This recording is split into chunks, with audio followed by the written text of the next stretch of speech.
Dans les leçons précédentes, on s'est servi d'images fixes pour se familiariser avec le fonctionnement du logiciel.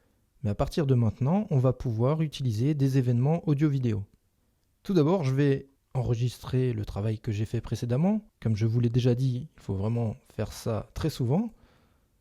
Et maintenant, je vais créer un nouveau projet en cliquant sur cette icône et je vais venir insérer les plans dont j'ai besoin.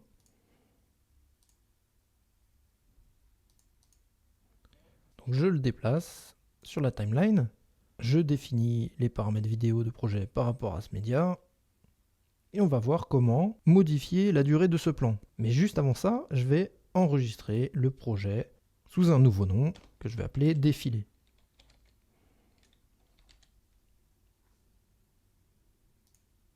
Donc j'ai ici un plan, si je lance la lecture, voilà, on peut voir que le plan débute avec la fanfare qu'on voit au loin. Mais voilà, moi j'aimerais débuter le plan avec la fanfare qui est déjà bien avancée. Donc il va falloir que je change la durée de cet événement. Et pareil pour la fin, si je viens à la fin, je suis peut-être pas intéressé par la fin, donc je vais devoir changer la durée de l'événement. La première méthode, la plus simple, consiste à sélectionner l'outil normal, et quand on positionne le curseur à l'extrémité d'un événement, il se transforme en crochet avec une double flèche.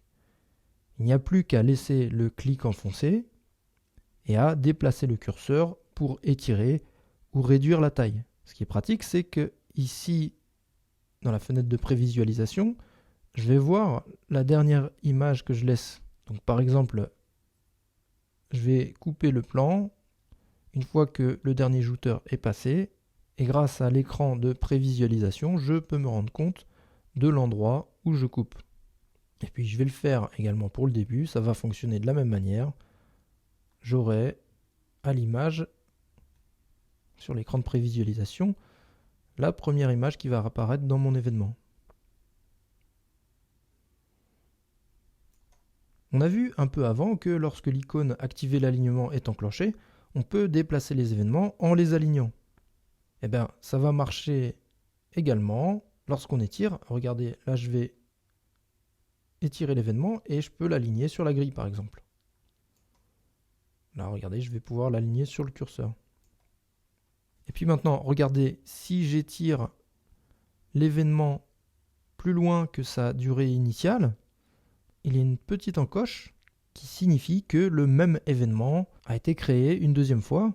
Il est dupliqué en quelque sorte, et pour que cela soit possible, il faut aller dans Édition et dans Commutateur, sélectionner Boucle. Après, il y a une deuxième méthode pour changer la durée qui consiste à positionner le curseur à l'endroit où l'on veut que le plan débute. Par exemple, si je veux que mon plan débute ici, je positionne le curseur et dans Édition, je vais venir découper le début. On peut noter au passage le raccourci Alt plus parenthèse et ça marche aussi pour la fin. Je vais positionner le curseur sur mon image de fin et cette fois je vais utiliser directement le raccourci Alt plus accent circonflexe. Une méthode similaire consiste à se servir d'une sélection pour ajuster la durée.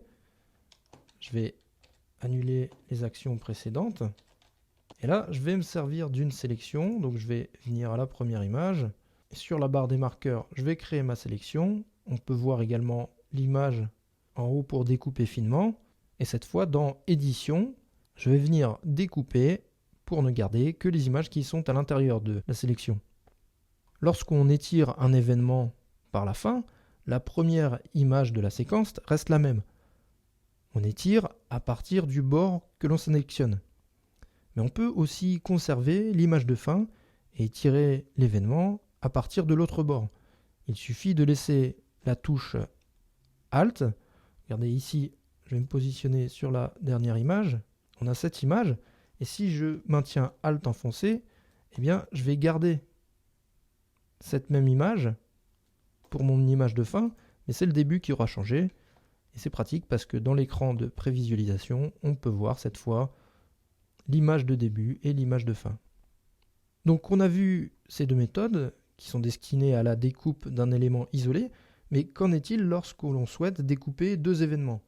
Je vais ajouter un autre événement et je vais le coller à celui qui est déjà présent sur la timeline.